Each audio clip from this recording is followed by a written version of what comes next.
Your entire life is a lie, and there is nothing you can do about it.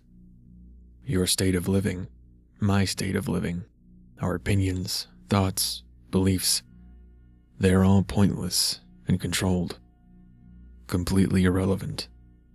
They pose no threat to the order. Everything you think, you express, is programmed. It's all controlled by a higher order beyond your human comprehension, far beyond my comprehension. From birth, you've been controlled. You think you have free will, but you only have it within the realm of expression and thought they allow you to have. It doesn't matter if you are even aware they exist, because you are not a threat. 1,000 people are not a threat. 1,000,000 people are not a threat.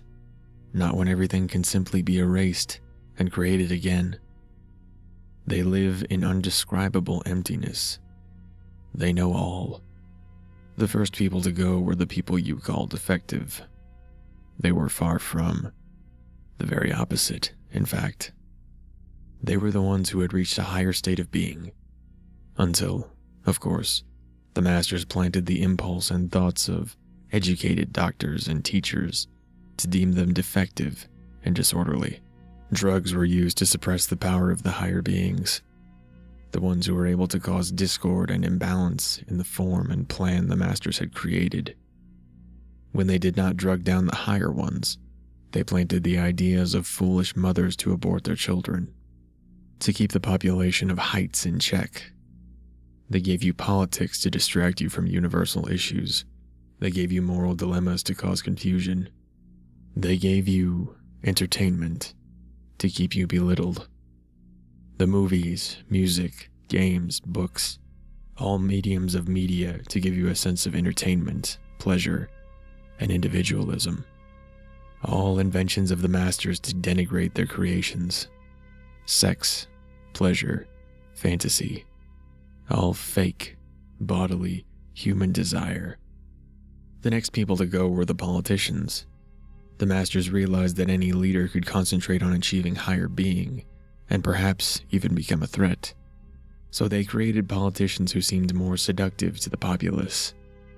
Leaders put in power to deter any source of uprising. The old leaders, now defective and powerless, no longer contemporary to the deceived populace desiring modern standard. A need to keep up with a false sense of sociality. Circumcision, religion, atheism, socialism, money, education, things.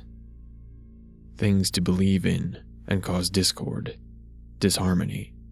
From their birth, people were programmed to think differently in the years to come. Languages were created to divide people. The last people to go, the last potential threats, were the ideologists, scientists, and theists who sought answers, who were but astronomical units away from discovering those answers, were changed, were stopped. Reality changes at split seconds to fit the needs of the masters. Everything gets erased and then reformed when needed to.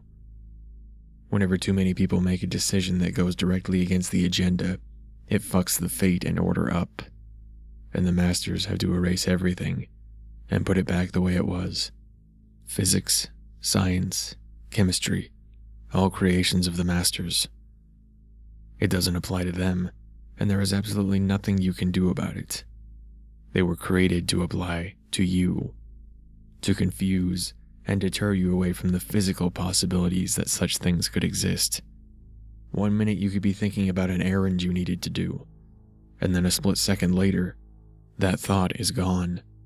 You can't remember what the errand was at that point, and by the time you finally remember it, the interactions you make will be changed to fit into the balance of the order. Maybe you were originally going to meet someone enlightening. Maybe those events would trigger a sequence that culminated in a threat to the order.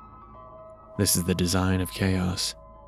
The chaos seeks to destroy order and that which the Masters have set to achieve: control. Chaos wants you to gain knowledge, understanding, and personal strength. It wants you to be intelligent and independent, but it comes at a cost. You lose the order, and thus the security that the Masters had given you. Many of the higher powers determined it was a toss-up. There were pros and cons for both. The question was simple. What does your soul actually seek? Your spiritual presence. Do you even have one? Have the Masters convinced you that you do not have a soul, that you are merely human, and there is no point to chaos? Has chaos, in an attempt to bring universal destruction with no clear victor or victory, convinced you that you have a soul to challenge the Masters with? Do you even exist? Is there really any point?